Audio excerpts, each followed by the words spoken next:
Okay. If I could introduce Xavier, please. Xavier, as you can see, has got an absolutely spectacular CV. Again, working with companies like BP, Ineos. His final position was Director for Safety for Total. He's going to talk about 3 other very famous incidents, Buncefield, Texas City, and Macondo. But why he is such a good segue into this whole conference of moving to renewables is that I know for a fact that Xavier has a really great passion for the renewability and the resilience of the entire planet. So he's very much faced in that direction. So please, Xavier. Thank you. Thank you. My definition of safety culture, and we will demonstrate that in this room because I like engaging, is the way of thinking and acting of a community. We are a community, and in Total Energies we have, and I know there are people from my ex-company in the room, we have a ritual with 3 fingers. The first is safety for me, the second is safety for you, and the 3, safety for all. I would like you to stand up now and exercise with me. And it gives an opportunity to stretch legs. Can you repeat after me? Safety for me, for you, for all. With me. Safety for me. I'm not hearing it. Safety for me, for you, for all. Thank you. And that will be probably a quick answer to this theme which I'm offering. Can Macondo, Texas City, and Buncefield actually illuminate renewables? And really, this is the oil and gas person speaking, but thinking about, okay, what can we do to accelerate renewables?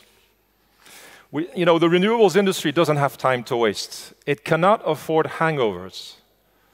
When there were 2 buses in Paris, electrical buses that went on fire last month, that is a hangover. And oil and gas have learned from hangovers, and there are a few I'll explain. But oil and gas companies that are going into renewables, like Total Energies, are big. They have size, they have complexity. It is not easy. Renewables, on the other hand, they are young, they are bright, they're going quick, but they cannot afford heavy legislation, they cannot afford hangovers, and I think there's a case clearly for sharing further.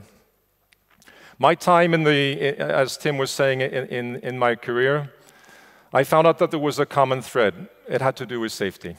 In all of my jobs, safety was a thing that probably got me into my last role, which clearly was HSC for Total Energies. So my passion is double, I think, when I think about why do I have a passion for safety? The first, and we tend to forget, we all talk about accidents all the time, but I'm the French rooster. I'm a bloody Frenchman, but I'm equally, the French rooster because I'm proud. When you think about safety, it does a lot. It gives a sense of purpose. It's inspiring. It gathers people. It holds others accountable. It's made for people who want to own safety. I had a boss from DuPont one day that said to me, Xavier, listen, safety is complicated. It has to do with technique, procedures, and people. But if you succeed in safety, you will succeed in other businesses. And I think there's a lot behind that story. But at the same time, safety is devastating. The impacts and the catastrophes go beyond our imaginations. And yes, I put the Ukrainian flag because who would have thought? And that is an endless story. When I was young, at 30 years of age, I was put in charge of a polyethylene plant in southern France. I was 30 years of age. That same year, at 5 in the morning, my window panes shattered. There was an explosion next door. I thought it was my plant. The Total La Med refinery blew up. The FCC unit had a propane leak from a small bore pipe leak. I saw the 3 mushrooms. And that moment I said, I'm not going to work for this industry. I'll be honest, I was shitting on myself. We never witness the energy concentration of the products we make and we sell. We never see this. And that event probably changed my life because, frankly, when I worked in the vicinity of Macondo, of Texas City, of Buncefield, these things resurface. And I think it's important to understand the learnings and try to share these learnings, because the painful memories come back. So the menu in today's speech is in 4 parts, and Tim, I'll be on spot. The first is to revisit these 3. They've been endlessly looked at, but I have 2 questions I asked myself in my last job. I mean, frankly, are the root causes similar between these 3 events? And you'll find out that they're actually echoing with what Monica has just said. Especially, I wanted to know 10, 15, 12, 17 years later, are the solutions then still in place? As HSC VP, could I sleep at night? And that to me was important to see how is the resilience of solutions we developed then. In the second part, I'd like to talk about safety blindness and zoom down to the floor level and look at human behaviors as we've been talking about this morning. And I'd like to talk about special best practices that I have promoted within my company that I've learned from the past. And you may say, hey, we've seen this before, possibly, but there are 3. The third is I don't believe anything we command and think and want works without a strong HSC function, be it the person or the organization. And I want to share with you what I've learned, because BP is not Total Energies. And by the way, INEOS is neither in either camp, but understanding why organizational deficiencies exist has to do equally with how organizations are set up. And I'd like to finish with renewables, because at the end of the day, there's not oil and gas on the one side and renewables on the other. It's the same mix. One is more smelly than the other, is maybe stinking a bit more, but at the end, there's a lot to say that oil and gas have propositions today that I know, through Total Energies, can help renewables. So let's quickly go through Macondo, April 20th, 2010. As you know, the Deepwater Horizon rig sunk after a blowout ignited, 11 lives, $44 billion. BP lost its reputation, almost its soul. 5 barriers were simultaneously failing to that event. And when you look at them, they echo with what Monica was saying. The first barrier being the well cement test. You know, the rig had discovered oil, it was to retire, cementing the pipework in order to then proceed elsewhere. To do so, the cementing test was checked out, but what was checked out was only one of 4 possible scenarios. And that was declared sufficient to pass. It was a shortcut. It was partial risk awareness. And clearly, yes, there was financial pressure, and yes, there was this false comfort that there would be subsequent barriers in place. A second failure was clearly lack of competency, go back to Chernobyl, and a lack of a single point of accountability. The well integrity test was there to see if there was any residual oil and gas in the above seabed pipe system. And instruments were indeed giving indications that maybe, but there was groupthink. And the group thinking was saying, hey, nobody spoke up. There was not a single point of accountability, and there was not enough competency. And because the first test was passed, let's move on. But as you know, at the end of the day, it was a shortcut. The third failure is, again, standardization of shortcuts, because what should have happened then would be to see the mass balancing in the sea, water, and the mud within the inventory within the pipe system. But that was absolutely bypassed. Again, because there were prior tests that had succeeded. The blowout preventer on this BOP on this slide was actually designed to operate early, could not clamp shut the pipe when you had oil and gas gushing out. It was too late, hence the inability to trip. And again, selective awareness, the fifth barrier was to direct any blowout not to the mud gas separator on the rig, but downwind to the sea where there was no ignition. But at the time, let's be clear, BP was saying KPI, management KPI, We don't want any small spills to sea. So it was directed to sea. It should have been directed to sea. It frankly overwhelmed the separator. Now, if you want to hear more about this, Disastrous Decisions, Andrew Hopkins' book is extraordinary, but it shows these barriers were not independent from each other. Total Energies, I looked at everything that's been done. 2 years ago, and those in the room know this, in Total, it's not an anniversary to celebrate, but 10 years later, there was wide communication in the company of everything done since on all of these root causes. And frankly, I could sleep better having challenged those at the time. 150 procedures on drilling, serving to certify 1,000 people in a week's training, including human factors. Independent audits that were clearly going to hierarchy if and when red flags were appeared. Well sentinels that were tagged, designated, and who had full authority at the floor level to alert, secure, stop, which is quite a strong concept. Gun drills, real-time support offshore with data analysis. You can see the whole thing has gone through, but why is it still in place after? Because of resourced organizations that are still in place. Let's move to Texas City. March 23rd, 2005, this is an ISOM unit which had a splitter 55 meter that was overfilled with hot fluid after a startup, and that was after a long maintenance shutdown. It overfilled the vents.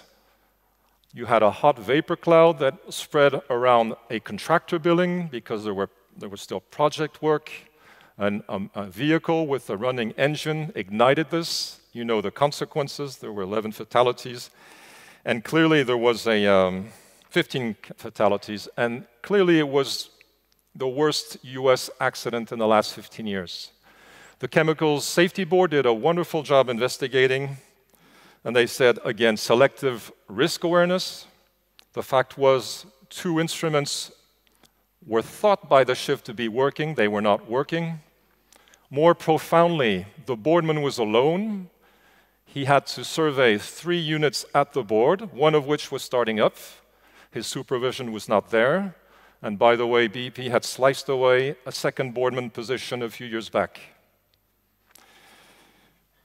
The underestimation of process safety hazards. At the time, it was unthinkable, but open vents were open vents. The design of plants was for pressure and temperature, but not thinking about where you would have the worst case situation. Lack of competency of accountability. The shift supervisor came in late on that day of the startup, left early. More serious, the startup procedure was left in the cupboard. Very simply because the operators knew it was not effective, it was not practical, it did not respect practice. And hence it wasn't ticked off, there was no rigor. The inability to trip clearly was present. But here's the bigger story. When I was in BP at the time, I was in charge of a refinery in the Netherlands. And Mike, our COMEX boss, gathered us on the following day at Texas City on the phone, and we asked him the question, Mike, Christ, what should we do? He told us, guys and gals, stop what you're doing, take a chair, go in the control rooms, and for 24 hours, watch. Don't say anything. That was his answer, his only answer. He was telling us that actually management had gone blind. And this was a company I was proud of. Refining had been through 3 years of high reliability organization concepts. We even have a rock music band for singing for refining with our own words. Texas City was a flagship of refining. But thereafter, what happened? We had understood that that plant had a hydrocarbon leak per day. It was said that the CEO at the time of BP, I will not name him, had checked and seen that his management team, his N-1s and N-2, had no one with operational plant experience. Hence, when people were saying, hey, I cannot work cost reductions further, people heard but did not listen. But that was his conclusion. That's hearsay, but I think we were in position to judge at the same time. 6 months later, I assembled 20 plant superintendents. I said, this is what's happened at Texas City. Now tell me what you think. All of them say, Xavier, we're unable to trip the operation. And that is a discussion I'm convinced you should have in your organizations. Don't think Texas City is gone, it'll never happen again. The fact is, all of them said, Xavier, we've always known situations where we're that close, production first. Every time you say safety first, we hear that. But frankly, put yourself in their shoes. When you trip an operation, you have thermal cycling, you have other unintended consequences, you're generating a workload which was not planned, you have domino effects on other plants, you have a world of grievances that doesn't speak when you just say safety first. It has to translate in their minds. My takeaway at the time was clearly that the best plants, the superintendents that were the best, the safest, were those sitting half their time in control rooms, on the field, understanding and deciding with full autonomy. When you have an issue of competency, the shit will hit the fan. Let's move to Buncefield. Looking at time, we have on the 11th of 2005, the Hemel-Hempstead fire, the whole depot burned. That's a satellite picture, actually, of what the impact was. It was the worst fire in the UK since World War II. Again, the same failures, selective risk awareness, standardized shortcuts. The tank level controller was stuck, known to be stuck. There was no redundance. And frankly, it was a shift team that were underinformed in terms of plant information. I knew the depot manager at the time. I said, Didier, if you had to replay the story, you have 100 Indians attacking you, you have one bullet, what bullet do you shoot?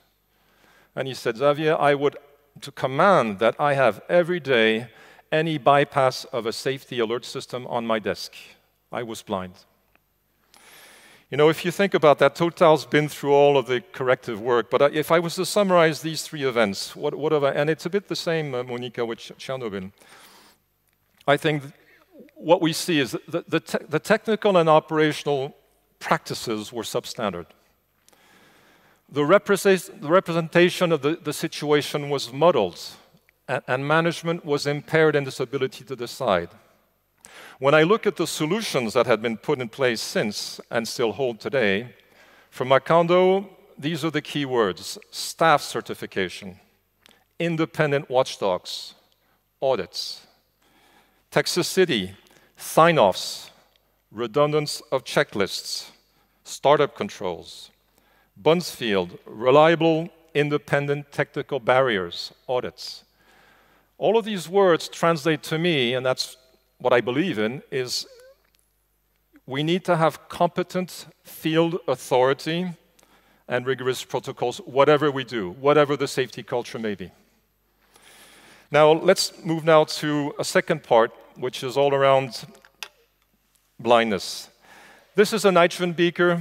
The first category I would call a blindness is when you don't know what you don't know. When I was a youngster in a polymer plant, I would catch my breath, put my head through the manhole in the reactor under blanket nitrogen. I do so to check the state of the plant, see if I can restart.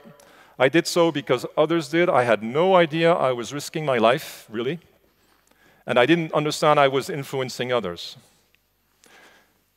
3 years later, an operator in the neighboring unit was found deceased at the bottom of his reactor. He didn't have breathing apparatus. He had a flashlight, clearly.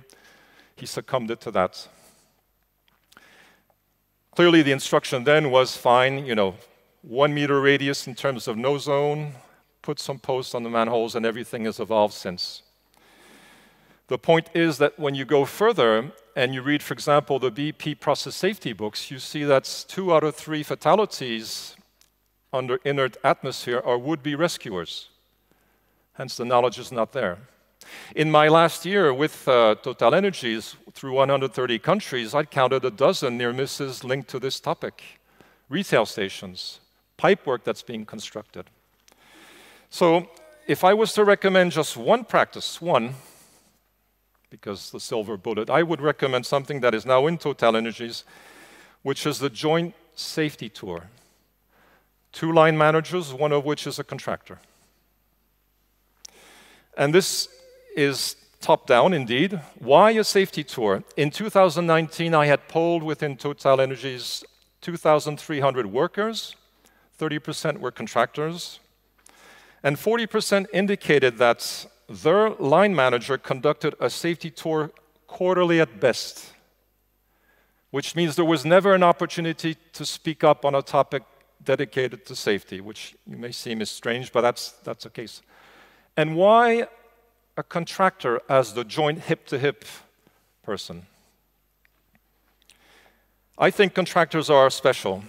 They compare clients with others. They see our internal workings better than ourselves sometimes, and they can see things that go well and wrong. Contractors innovate to survive. They know safety is a condition of employment. So the strength of having 2 people sharing experience, listening, and being able to judge is a way to broaden risk awareness and to some extent minimize blindsiding. This is a second risk, which is awareness of risk building into complacency.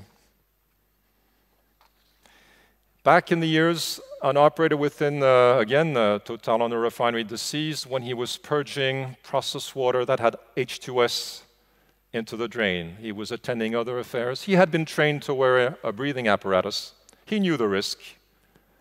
His whole shift knew he was the only one of the shift not wearing breathing apparatus at a given point.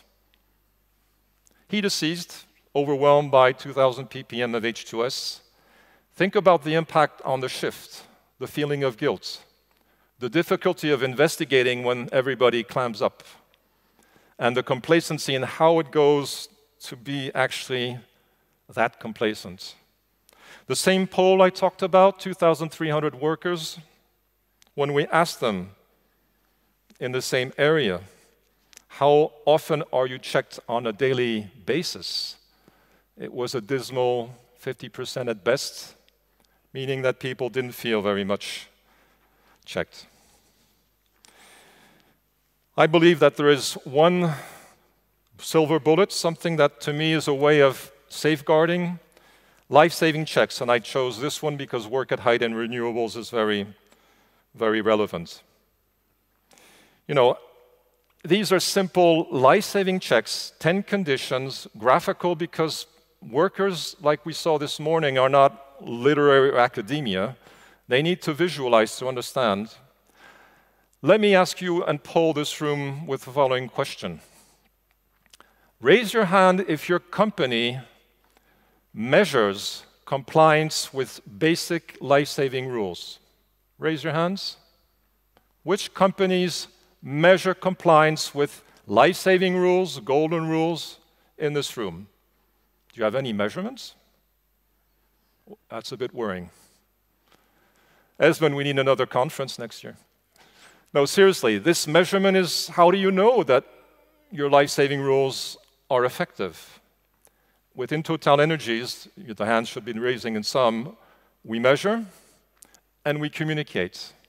And we're not and never are at 100%. And companies like Exxon do the same, and Chevron. Well, guess what? You know, when you have communication on fundamental life-saving conditions, you have a wonderful discussion starting about why are we not at 100%? What's bothering us? And the speak up becomes powerful. What's more worrying to me, though, is when we have a third type of lack of awareness, that is, I'm aware of a risk, but I'm not speaking up. And there are all sorts of good reasons. It's not my position, we've always done like this, etc. The same poll, 2,300 people, back in 2009, measured that 20% did not stop for safety reasons in the last semester. 80% did, 20% did not. And actually 5% were scared with the work permit they were using. Now, an organization that doesn't reach out and activate the speak up has an issue. And yes, these are checklists you see and practice, but the real ability in this very simple and open question routine and ritual now in Total Energies, which we call safety green light, is an invitation to say red light. Open questions that say 360 degree with my team, do I have any issue today? And yes, with routine, you can say it gets into habits and people tick off. The reality all depends on how many times you can flag a red light and honor that person. Let's, beyond these three best practices, I'd like now to move on to the, a bit to the renewables role. Let me get,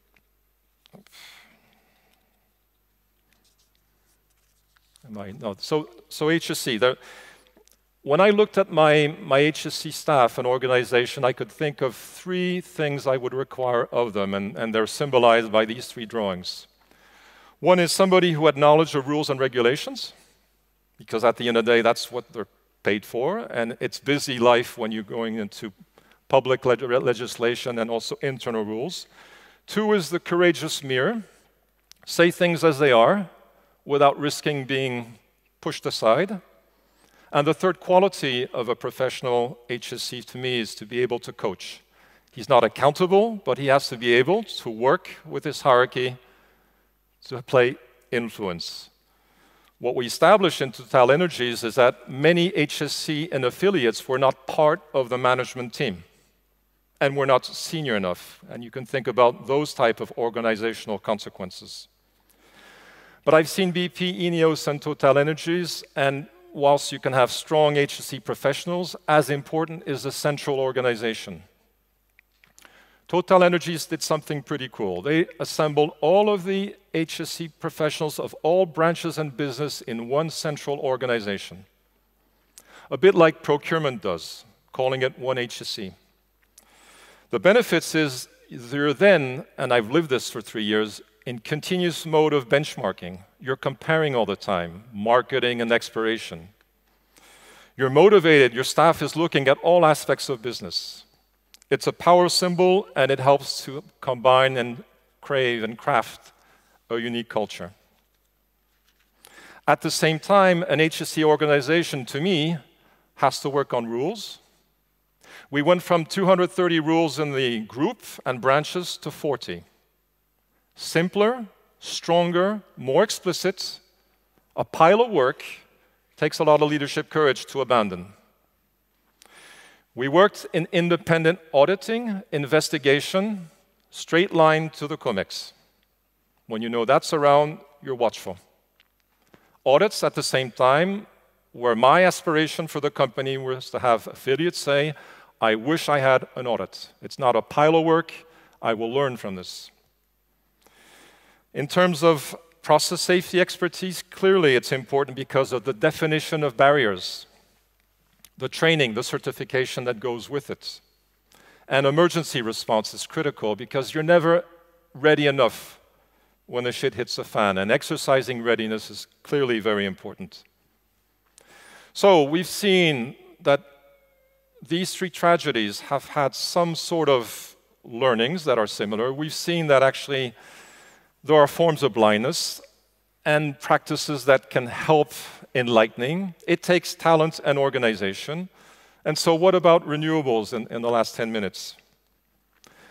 I was in charge of, in 2003, of this Norefco facility. You may see that there are 9 windmills in the tank farm. I call this a tank and wind farm. These are 80-meter masts, 2.3 megawatts power. Show me with your fingers, how many years do you think I took between I have the idea and the startup? Did this take me 2 years, 5 years, 10 years?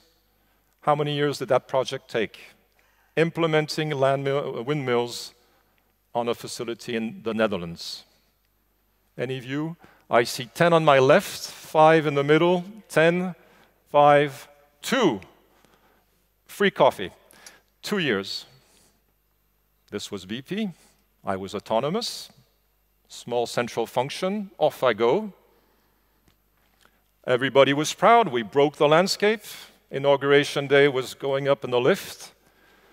One morning, there was a pile of snow covering this big block of metal. It was a balancing mast that had been thrown between two gasoline tanks. And what I learned from that is, yep, the London-based business, wind business, was great, but they worked in total independence. Xavier, please sign here. Xavier, the safety results, the safety study shows that your incremental risk is only 10% higher. And my learnings was never again would I sign anything without having a wind business as an integral part of my refinery. I could not afford Buncefield, but more important, that refinery really coughed $100 million year in, year out because of trading. 400,000 barrels per day means you can have a lot of new crudes, and there were 40 crudes in a given year. New crudes, new opportunities. I cannot afford. The tank farm was actually a profit center.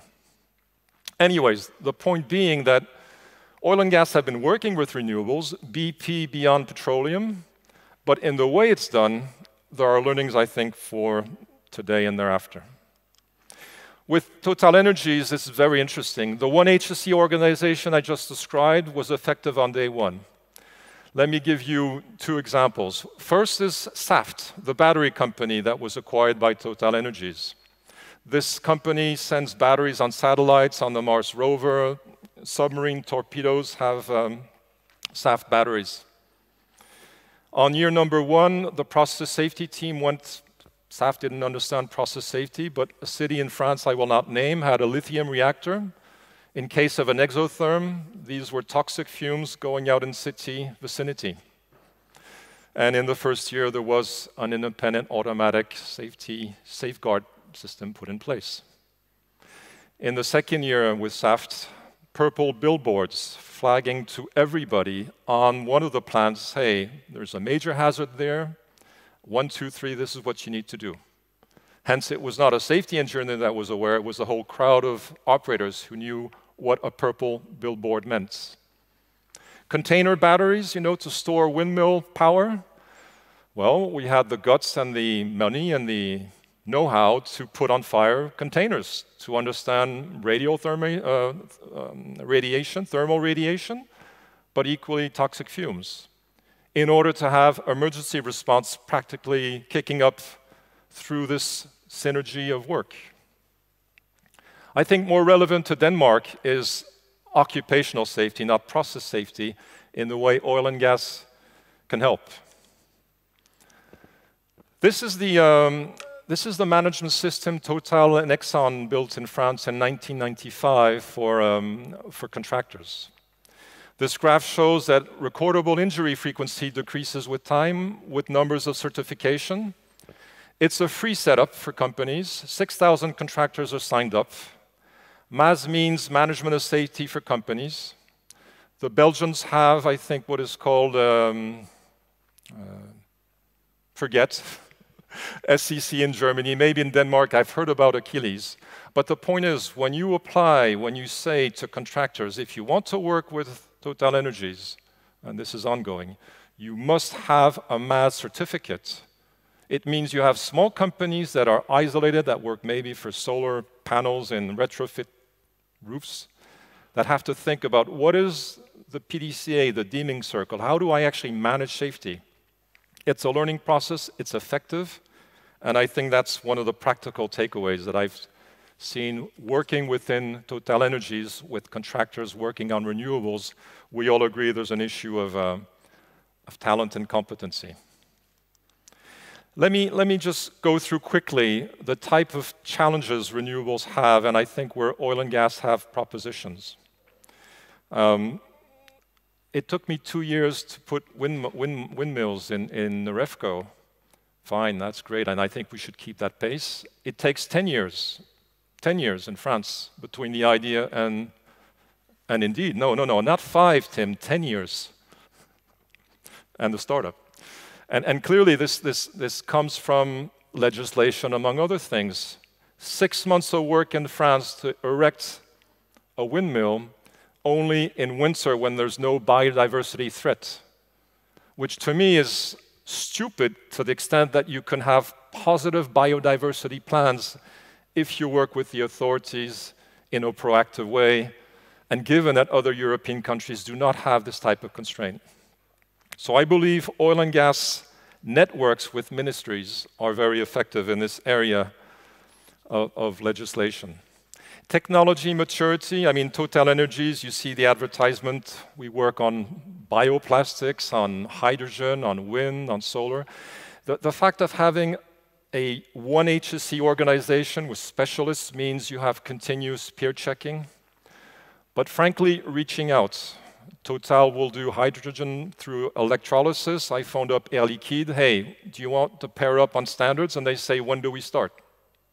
Reaching out is not difficult. And our companies have, especially the big ones, have the ego and the arrogance to say we are self-sufficient. The bigger you get, the more arrogant you may be, and that's a big mistake to me. So reaching out must be easy for the smaller companies. Biodiversity will be the biggest threat to this planet in terms of progressing quickly on renewables.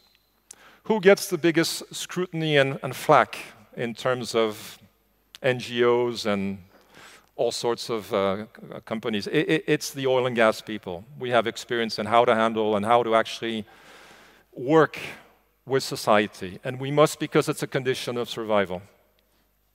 Contractor safety, I talked about, it is clearly a challenge, but frankly, there are many, many culture systems, a number of consultants here today, clearly, but I think there's technology in terms of project video detection. From my experience, the most effective way of monitoring an isolated project work of construction is to be able to debrief with the project team every day a synthesis of 10-hour video footage. So there are many solutions out there.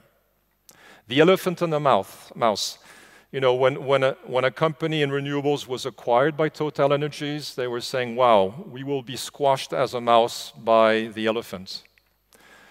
We've gone past that. Clearly, the CEO has been very good at saying these are the minimum requirements for renewables. We don't expect you to have all the systems, whatever the area, safety like fiscal, like all the rest. And so this means that there are learnings in how to actually work light. And I think the performance game changers are strictly the same between oil and gas and renewables. If I benchmark renewables in 2019, the recordable injury rate is between 4 and 5 per million hours. A company like Saft went from 5 to 1 in space of 4 years, with frankly the same practices, be it felt leadership, performance monitoring, how management gets involved in investigations, recognition and sanctions, 5 to 1, communication. Tim, you'll be happy. I'm going to give you back a minute. I have just to conclude.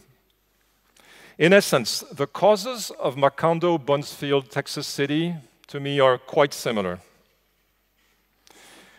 There are a number of best practices that are not perfect, but I think actually echo with what we've heard this morning and later today, that are practical. You may say that they're there already, but I was surprised by so few hands on life-saving check communication and practicing. I think the importance of having competent impact of leadership on the field is a necessary condition. It's not sufficient. I believe that oil and gas field leadership can help blindness, sharing experience, measuring and communicating, enabling speak up. It takes professionals, HSE, it takes a special organization. And at the end of the day, I think the challenges are there. We will talk in the panel of a number of possible enablers. But really, my message and my conclusion is there. Over to us. We're not there, we're this. Thank you.